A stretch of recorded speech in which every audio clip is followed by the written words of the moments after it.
if we hear some wars from other countries or yung mga calamities happening from other countries or even here in Japan, what we think first is this. Diba? Sabi natin, ay, darating na ang Panginoon. Opo? Kaya nga po, kapatid kaibigan, darating na ang Panginoon. It is the truth. Kaya tayong mga mananampalataya ng Panginoon, we should go and make disciples. Maging masipag tayo sa pangangalap ng kaluluwa. Bakit? Sabagat ayaw ng Diyos na may maiwan dito sa mundo. Ayaw ng Diyos na may mapunta sa hell. But it is because of our free will, kung kaya't ang tao ay patuloy na nakakasala, at kung hindi sila magsisisi, mga kapatid kaibigan, they will go direct to hell. Ano po? Gusto po ba natin ang ating pamilya mapunta sa impyerno? Amen. Ang question ko, saved na ba? Are you sure that your family is already saved? Not yet. Di po ba? So go and make disciples. Tayo humayo at tayo po ay mamalakaya ng tao. As what Jesus said from Matthew chapter 28 verse 19, ang sabi doon ay, therefore go and make disciples of all nations, baptizing them in the name of the Father and of the Son and of the Holy Spirit. Humayo kayo at gawin ninyo mga alagad ko ang lahat ng bansa. No? Bautismo ninyo sila sa pangalan ng Ama at ng Anak at ng Espiritu Santo. Ano sabi ng verse 20? And teaching them to obey everything I have commanded you, and surely I am with you always to the very end of the age. So as we can notice, mga kapatid, for every command of God, there is a corresponding promise. Di po ba? Or, shall I say in other words, if God will command us to do something, for sure, promise will follow. Di po ba? Kapag ang Diyos ay nag-uutos sa atin, tandaan natin, no? Meron siyang pangako. Like what He said from this verse. Go and make disciples. Baptize them in the name of the Father and of the Son and of the Holy Spirit. And teach them to obey everything that God commanded them to do or to us to do. Anong pangako ng Panginoon? Surely, I am with you to the very end of the age. Meaning, you will not be alone or you are not alone in doing things that God commanded us to do. Hindi tayo mag-iisa eh. No? Kaya walang dapat matakot eh. We should not be afraid of going outside, making disciples, sharing the words of God, and bring souls in shalom or into the feet of Jesus Christ. So we can see from these verses the three components of the Great Commission. No? Yung tatlong bahagi na bumubuo ng Great Commission. Unang-una po, evangelize. Anong sabi ng Panginoon? Jesus said to His disciples, go and make disciples to all nations. Humayo kayo at gawin yung mga alagad ko ang lahat ng bansa. We have to evangelize. Next is incorporate. What does Jesus say? He said, baptize them in the name of the Father and of the Son and of the Holy Spirit. In the command to baptize, kapatid kaibigan, we see the importance of not only reaching the lost with the message of the gospel, but the need of incorporating these new believers into the body of Christ. No? Yung utos ng Lord, bautismohan niyo sila. No? Bautismohan niyo sila. Hindi lang ito nagpapakita ng kahalagahan na tayo po'y mangalap ng mga kaluluwang naliligaw o yung mga kaluluwang hindi pa nakakilala sa Diyos. Kundi nangangailangan din ito, mga kapatid, na kailangan natin sila i-unite o madala natin dito at tayo po'y magkaisa sa paglilingkod sa Panginoon bilang katawan o bahagi ng katawan ng ating Panginoon. And the final part of the Great Commission could be discipleship. Mag-disciple tayo ng mga tao. No? Ang sabi ng Biblia, teaching them to observe all things that I have commanded you. Turuan natin sila na sumunod sa lahat ng mga bagay na pinag-uutos ng ating Panginoon. And the great promise of God is, surely, I am with you always to the very end of the age. Ang pangako ng Panginoon, ako'y sasayo, sasamahan kita. Anak, hindi ka mag-iisa. Don't be afraid, don't be ashamed. Don't be afraid, don't be ashamed.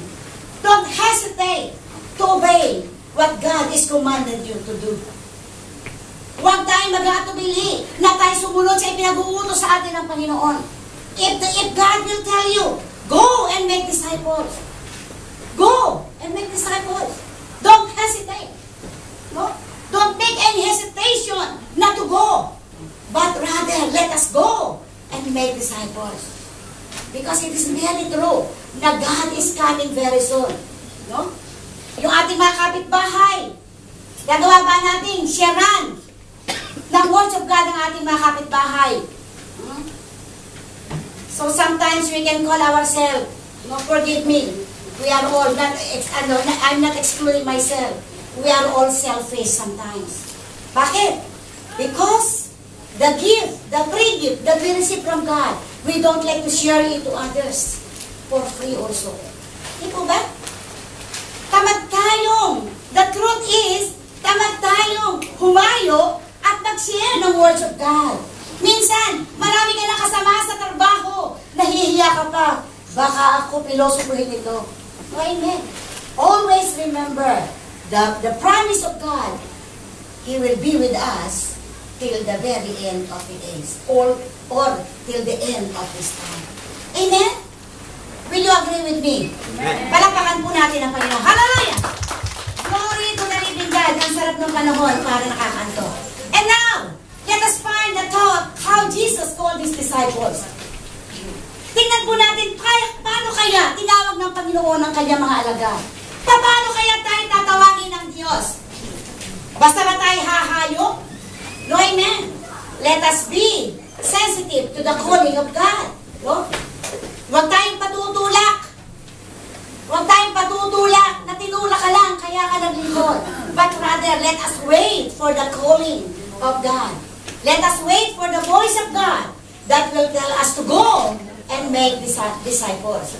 Because from that time that you will hear the voice of God, sabi ng Bible, surely I will be with you till the very end of this age. Can you say amen? Palakpakan po natin ang Diyos. Hallelujah! Glory to the living God. Tingnan po natin, paano ba tinawag ng Diyos ang kanyang mga disipulo? From Matthew chapter 4 verses 18 to 20. Anong sabi ng 18? And Jesus walking by the sea of Galilee, saw two brothers casting a net into the sea, for they were fishermen. No. Sa paglalakad ni Jesus, sa tabi ng lawa ng Galilea, nakita niya ang dalawang mangingisda. Si Simon na tinatawag na Pedro at ang kapatid niyang si Andres. Sila'y naghahagis ng lambat. Verse 19, then He said to them, follow me, and I will make you fishers of men. Sabi na doon, sinabi na sa kanila, sumunod kayo sa akin, gagawin ko kayong mamamalakaya ng tao. Amen? Rudy, sabi ng Panginoon, follow me, and I will make you fishers of men. Mie, follow me, and I will make you fishers of men. Can you say amen? Amen. Cecil, my daughter, follow me, and I will make you fishers of men. Lynn, follow me, and I will make you fishers of men. Will you agree with me? Amen. Palakpakan po natin ang Diyos. Hallelujah! Glory to the living God. Hallelujah! Ang sabi ng verse 20, and immediately they left their nets and followed Him. Sabi ng Bible, no? Noon di iniwan nila ang kanilang malambat at sumunod kay Jesus. Pag ba tayo tinawag ng Panginoon, can we immediately left or leave whatever we want to live or whatever God wants us to live, and then just to follow Him? Can you do that to the Lord? Can you do that to the Lord? Palakpakan natin ang Diyos. Hallelujah! Bakit hindi nasagot talaga? What does it mean to follow Jesus? Ano ibig sabihin ng pagsunod sa ating Panginoon? Follow me is not the invitation to be saved. No? Yung salitang, sumunod kayo sa akin, hindi ito isang panawagan o invitasyon para ikaw ay maligtas. It is the call of the believer to service. No? Ito po isang panawagan ng Diyos para sa isang gawain o serbisyo para sa Kanya. And it is no small decision to follow Jesus. Hindi po madaling sumunod sa Panginoon o hindi po maliit na desisyon ang pagsunod sa Panginoon. Because it is possible to have heard the Lord's teaching and still not be a disciple. Sapagkat maaari po nakarinig ka na ng salita ng Diyos. Subalit, hindi ka pa rin magiging disipulo ng ating Panginoon. What? Why? Bakit po? Sapagkat to follow Christ is to set aside our own goals and pleasures and to embrace the purpose for which God created us. Sapagkat ang pagsunod po sa Panginoon, iisa-isang tabi natin yung ating mga sariling layunin. Isa-isang tabi natin yung ating mga kalayawan sa buhay. Bagkus, yayakapin natin yung layunin ng Diyos kung bakit niya tayo nilikha sa sanlibutan ito. Can you say amen? Amen. Palakpakan po natin ang Panginoon. Hallelujah!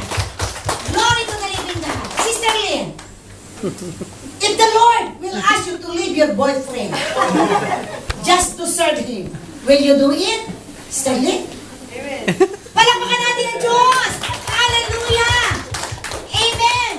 Sister Rebecca, tawa ka ng tawa. If your Peruvian boyfriend right now. Peruvian. Hindi pala Peruvian. Break na sila, di ba? Yung isa.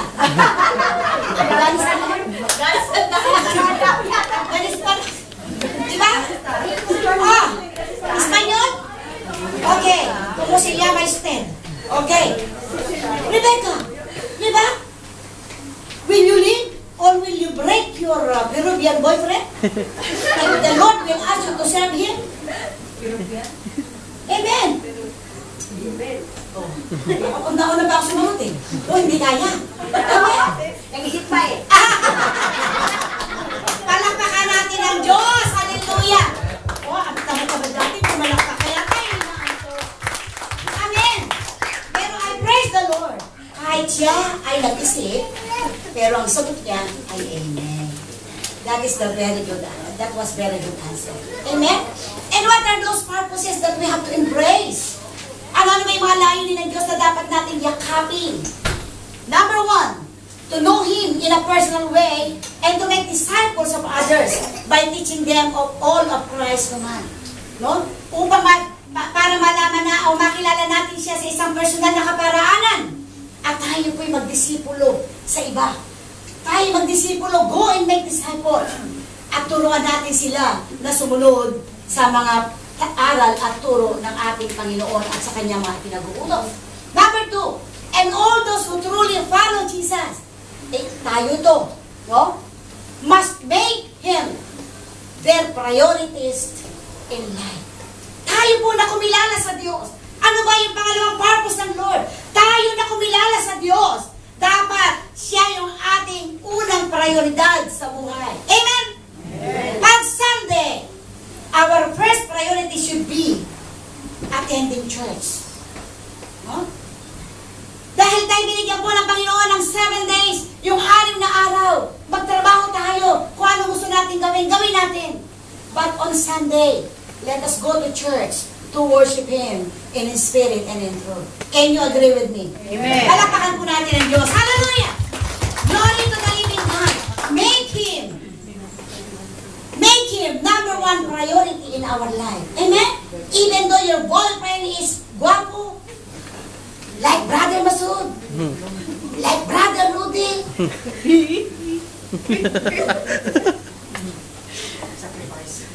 like Brother Jude, like Brother Willie. Wag lang magiging kamukha ng ano. Ba? Kahit guwapo. Kapag sinabi ng Lord na leave Him for your service to me. Leave Him for I want you to serve me without your boyfriend guwapo.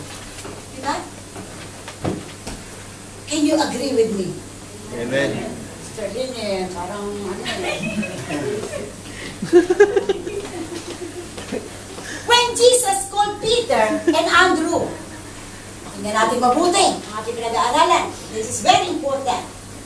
When Jesus called Peter and Andrew, their goal was to be a successful fisherman. Nang tawagin ng Panginoon si Pedro at si Peter at saka si Andrew, ang kanilang trabaho, ang kanilang work, ang kanilang pinagkakitaan upang sila mabuhay, o ang kanilang layunin sa kanilang buhay, ay maging isang matagumpay na mangingisda. No? Isang matagumpay na mangingisda. And asking them to forsake this goal, God commanded them to follow Him, and He would make them fishers for men's soul. Sabi na Panginoon, iwanan nyo yan, at gagawin ko kayong mamamalakaya ng kaluluwa ng tao. Amen? Do you want to be a fishers of men for God's glory? Palakpakan po natin ang Diyos. Hallelujah! Glory to the living God. Si Brother Jude ay bagong-bago, but I saw his lips answering, Amen. Amen? Can you say Amen? Amen. Brother Ramil, hindi ko sinabing tumango. Inaantok. So Jesus, kung titignan natin yung ating pinag-aaralan, no? Jesus did not simply command His disciples to become fishers of men, but rather, He promised to make them fishers of men. So makita natin ang sabihin ng Panginoon na I will follow me and I will make you fishers of men. Hindi lang basta sinabi ito ng Panginoon eh. Di ba? Hindi lang basta ito sinabi at inutos sa Panginoon, kundi ipinangako ng Diyos ito na gagawin ko kayong mamamalakaya ng tao. Kaya nga po kami, no? Kaya nga po kami mga naglilingkod sa Diyos, preaching the words of God, sharing the words of God. We are not afraid of teaching you the words of God. Nangangatog lang.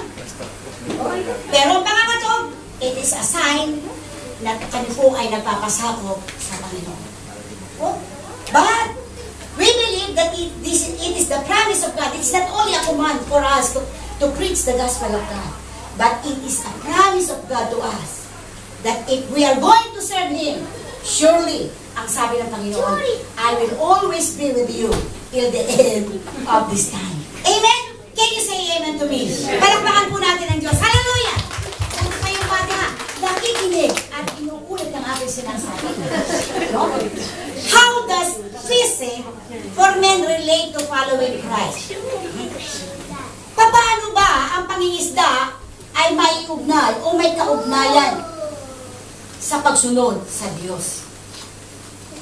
The common image of a fisherman in our day is of a man with a fishing pole, casting a lure into the waters of a stream or a lake. No? Diba? Nakakita na ba kayo ng mangingisda? Diba sa ating lugar, yung mga mangingisda sa amin, meron silang fishing pole. At yung fishing pole ay sa dulo. Ang tawag doon ay taga. Taga ba? Yung tagang iyon ay liligyan nila ng pain. At pagkaraan ihahagis sila sa tubig upang sila'y makahuli ng isda. But, it is not the case when Jesus called His disciples. Hindi ito yung katatayuan ng mga disipulo nang sila'y tawagin ng Panginoon. Kung makikita po natin, mga kapatid, the fishermen caught fish with nets. Nung kapanahunan ni Pedro, sila nang uhuli ng isda na ang gamit nila ay lamba. And by experience, they found that their best fishing took place at night. No? At sa kanilang karanasan, naranasan nila o napatunayan nila na mas maganda palang mangisda sa gabi.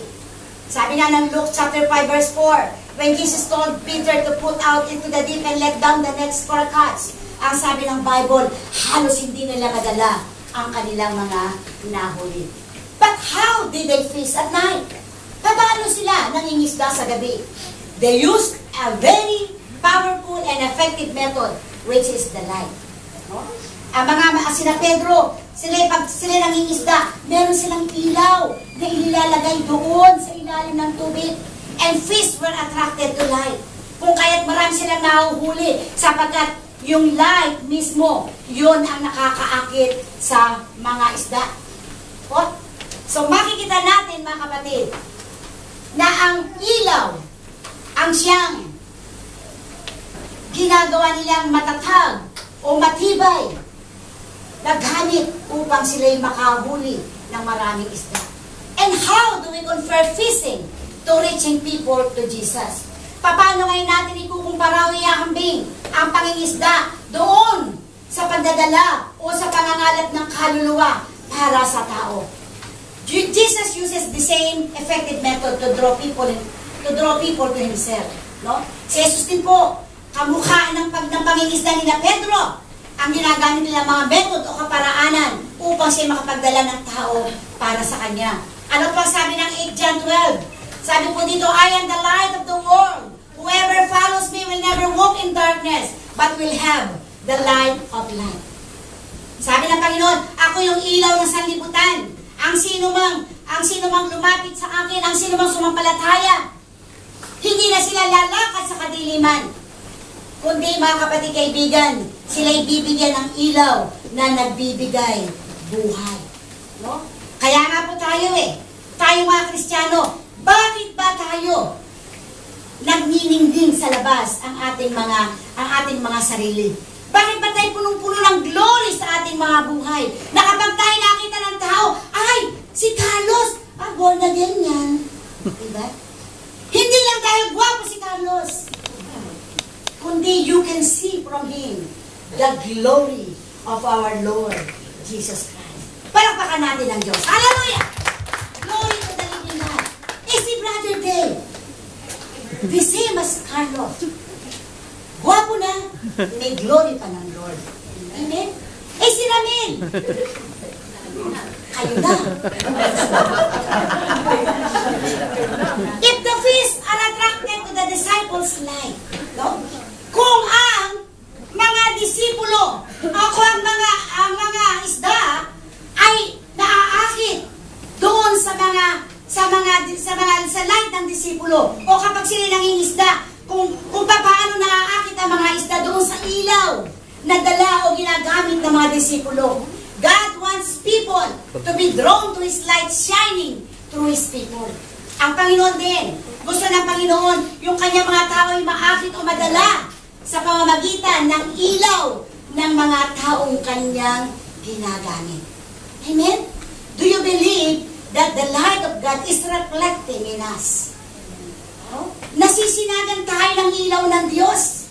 Di po ba? Kaya nga kapag tayo nakikita ng mga tao, sinasabi nila, born again yan.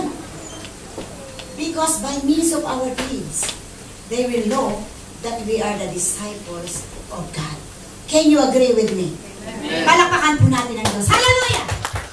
Purihin po ang Panginoon. Subalit minsan, pag nagyayaya tayo, ayoko dyan. Saan ba umaattend si Juan? Born again daw. Pero patuloy pa rin sa kanyang ginagawang makasanlibutan. Meaning, mga kapatid, people outside are watching us. Diba? Ang tao sa labas, tayo po'y tinitingnan. Bakit ba ang mga born again lang ang tinitingnan? Because the real fact or the real truth is nasa atin ang kalwalhatian ng Panginoon. Ano po? Diba? Tingnan natin. Yung ibang mga grupo, kahit sila mag-inuman, magsugalan, o ano man ang gawin nila, makita man sila sa lansangan na naninigarilyo, walang pupuna. Pero ang mga born again, kapag nakita ng tao sa sanlibutan, ginagawa natin yun. What they will say to us. Bakit born again yan? Ba't ganun? Di po ba? Can you agree with me? Ito po? Dahil ang kalwalhatian ng Panginoon ay nasa sa atin. At ang Diyos ay narito sa ating buhay. At sabi ng Bible, that our body is the temple of our Lord Jesus Christ. Dito naninirahan ng Diyos ang Holy Spirit. Can you agree with me? Do you believe in me? Palakpakan po natin ang Diyos. Hallelujah! Glory to the living God. Amen. But always remember that we are not the light.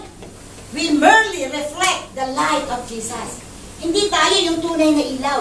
Nasisinagan lang tayo ng ilaw ng Panginoon. Kapag ang ilaw ng Diyos ay suminag kay Sister Leila, magre-reflect at yun ay magliliwanag at makikita ang kalwalhatian ng Panginoon sa kanyang buhay. Do you believe in me? Amen. My question is the light of God reflecting in you? Nagre-reflect ba ang sinag ng Diyos o ang liwanag ng Diyos sa buhay mo? Amen? Amen. Amen. Palakpakan natin ang Panginoon. Hallelujah!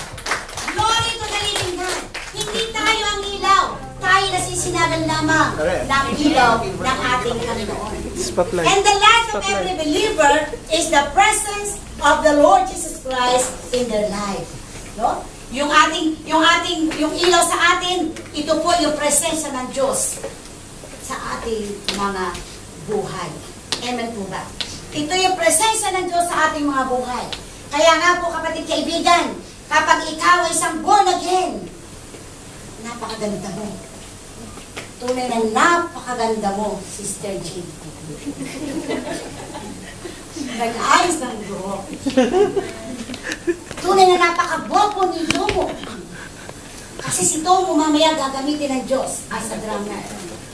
Look at Tomo. He's already changed. From glory to glory. Sabi ko lang sa kanya, Tomo ko. Sabi ko sa kanya, pag may service, umupo ka lang kasi gagamitin ka lang ng Lord eh. Dapat may pagbabago na. Look at him. Palakpakan natin ang Diyos sa buhay. Amen! Hallelujah! Hindi pa man i-dedicate sa Lord. Nakita na natin ang pagbabago sa buhay ng batang ito. Lalo pa, after the dedication. Kaya nga, I love Tomo ko eh. Do you love Tomo ko? Palakpakan natin ang Diyos. Hallelujah! Amen! Hallelujah! Napakabait na bata. What does it require to follow Jesus? Anong kailangan natin upang tayo makasunod sa Diyos? It was a call that required complete and immediate obedience to God. No? Ito po isang panawagan na nangangailangan ng kumpleto at dali-daling pagsunod sa ating Panginoon. No? Ano po sabi ng verse 20 ng chapter 4 ng Matthew? Sabi nito, Peter and Andrew left their nets, suggesting that they left their present occupation. So nang tawagin ng Panginoon si Pedro at si Andrew, anong ginawa nila ngayon? Agad-agad iniwanan nila ang kanilang mga lambat. Sumunod sa Panginoon. Si James at si John, they left their fathers. Tingnan natin to, mga kapatid, mas mabigat ito. They left their father, suggesting that following Christ takes precedence over even maintaining close proximity to our family. Kahit na iwanan natin ating pamilya, kapag ito ang in-request ng Lord sa atin, iiwanan natin. And always remember that God will never leave you nor forsake you. Can you say amen? Amen. Palakpakan po natin ang Diyos. Hallelujah! And I remember our life, mga kapatid. Me and Pastor, we left our children when they were still young. Maliliit pa sila, nag-aaral pa sila. And what we did is just pray and entrust everything to God. And I praise the Lord because He took care of my children. Now, my 3 children are all professionals and 2 has already a stable life with their husbands. Amen? Hindi pinabayaan ng Panginoon. Kahit kami nandito sa Japan, hindi pinabayaan ng Panginoon kahit kailan ang aming mga anak. And I can say that they also never lack from everything. Lahat ay pinarubay ng ating Panginoon. Amen po ba? Kaya kapag sinabi sa inyo ng Panginoon, go and make disciples, Lynn, anak ko, do not hesitate. Cecil, anak ko, magsama kayo. Go and make disciples. Hindi po ba?